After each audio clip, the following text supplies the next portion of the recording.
সুপ্রিয় দর্শক শ্রোতা, আমরা আরও একটি ছোট্ট আলোচনায় আপনাদেরকে স্বাগত জানাচ্ছি। আলোচনাটি হচ্ছে যে বাবাকে হত্যা করে মেয়ে আত্মসমর্পণ করলো থানায়। এ থেকে আমরা কি শিক্ষা নিলাম? দুটি বিষয় আমরা জানতে পাচ্ছি। একটি হচ্ছে বাবা কর্তৃক সে ধর্ষিত হয়েছে, আরেকটি হচ্ছে যে বাবা তাকে অতিরিক্ত শাসন করত, তার মদ গাঁজা খাওয়া বা অবৈধ পথে পা বাড়ানোর বিষয়টি বাবা জেনে ফেলেছিল। বাবা তাকে অতিরিক্ত শাসন করার কারণে সে বাবাকে হত্যা করেছে। বিষয়টি যেমনই হোক না কেন, আপনাকে আমাকে এ থেকে শিক্ষা নিতে হবে। আমাদের অনেকেরই ছেলে মেয়ে আছে, যাদের ছেলে মেয়ে আছে বা যারা এখনো বিয়ে করেনি, সামনে বিয়ে করবে, এমন প্রত্যেককেই এই জাতীয় ঘটনা থেকে শিক্ষা গ্রহণ করতে হবে। যত ঘটনা আমাদের সামনে ঘটে আমরা শুধুমাত্র দেখার জন্য দেখি, শোনার জন্য শুনি। বিষয়টি যদি এমন না হয়, আমরা যদি এখান থেকে শিক্ষা নিতে পারি, আল্লাহ তাআলা কোরআনুল কারিমে অনেক জায়গায় বলেছেন যে এটা হচ্ছে যারা চক্ষুষ্মান, যাদের চক্ষু আছে তাদের জন্য নিদর্শন। চক্ষুষ্মানরাই শুধুমাত্র উপদেশ গ্রহণ করে থাকে।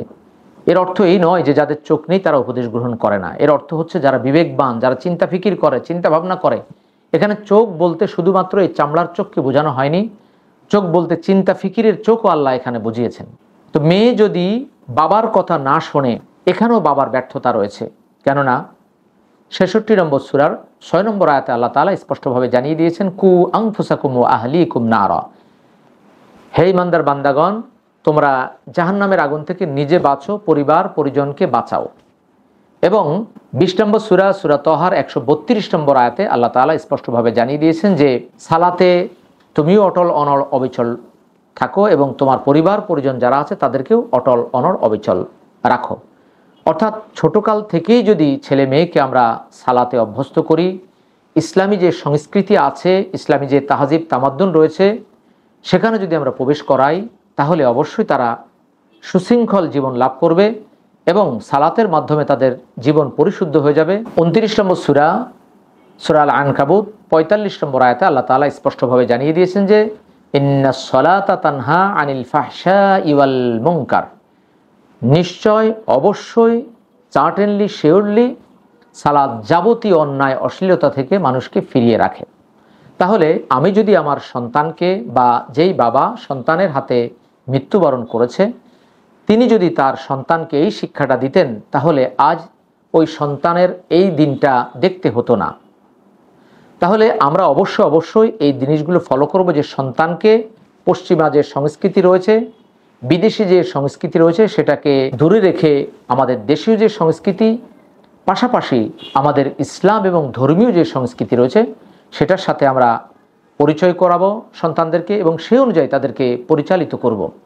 রাসূলুল্লাহ সাল্লাল্লাহু আলাইহি ওয়াসাল্লাম বলেছেন যে মুরুস সাবিয়্যা বিস-সালাতি ইযা বালাগা সাবআ সিনিনা ওয়া ইযা বালাগা 10 সিনিনা ফাদরিবুহু আলাইহা। আবু দাউদ ৪৯৪ ও ৯৫ নম্বর হাদিস। রাসূলুল্লাহ সাল্লাল্লাহু আলাইহি ওয়াসাল্লাম জানিয়ে দিয়েছেন যে সন্তানের বয়স যখন ৭ বছর হয় তখন তোমরা সালাতের নির্দেশ দাও, আর যখন তাদের বয়স ১০ হয় তখন প্রয়োজনে প্রহার করো।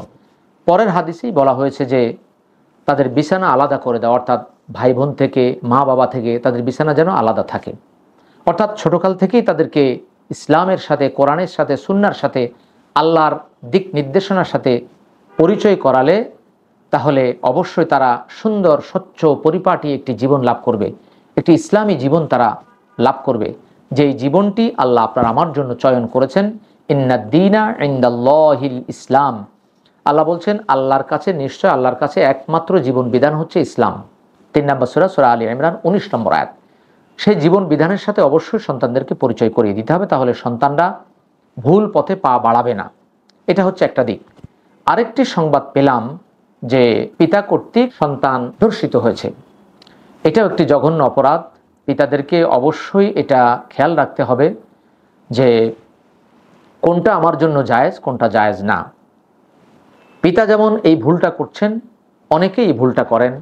ছোটকাল থেকে সন্তানদেরকে আল্লাহর আইনের সাথে, বিধানের সাথে পরিচিত করাতে হবে যে কোনটা আমাদের জন্য হালাল, কোনটা হারাম।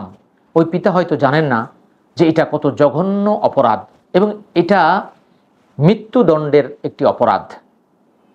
অতএব এই জাতীয় যারা আমরা রয়েছি, অবশ্যই আমরা নিজেদেরকে সতর্ক করব, আল্লাহর বিধানের কাছে নিজেদেরকে সমর্পণ করব, যাতে কোনো অবস্থাতেই হারামের দিকে আমরা পা না বাড়াই। অতএব এই যে দুটি দিক দেখলাম, এই দুটি দিকই আমাদের জন্য শিক্ষণীয়, আমাদের সমাজের জন্য। আমরা জানি পশ্চিমা কালচারে এই জিনিসগুলো একেবারেই সহজ, পান্তা ভাতের মতো, কিন্তু আমাদের দেশীয় সংস্কৃতি এবং আমাদের ইসলামী সংস্কৃতিতে এগুলো জঘন্যতম অপরাধ। আমাদের সংবিধানে যেমন জঘন্য, আমাদের ইসলামে কোরআনেও এটা জঘন্য অপরাধ। অতএব এই জাতীয় অপরাধ থেকে আমরা বিরত থাকি, আমরা শিক্ষা গ্রহণ করি যে ইসলামের শিক্ষা এবং আমাদের কোরআনের শিক্ষা, রাসূল সাল্লাল্লাহু আলাইহি ওয়াসাল্লামের শিক্ষা, রাসূল সাল্লাল্লাহু আলাইহি ওয়াসাল্লামের সংস্কৃতি, ইসলামের সংস্কৃতি, কোরআনের সংস্কৃতি আমরা ধারণ করব এবং সেই অনুযায়ী সন্তানদেরকেও চালাবো, নিজেও চলবো। শুধুমাত্র সন্তানরা চলবে বিষয়টি এমন না, বাবারাও চলবে। আল্লাহ তাআলা আপনাকে আমাকে আমাদের সকলকে এই জাতীয় অন্যায় অপরাধ দেখলে তা থেকে শিক্ষা নিয়ে জীবনকে পরিচালিত করার এবং সেই অনুযায়ী আমল করার তৌফিক দান করুক। আমিন।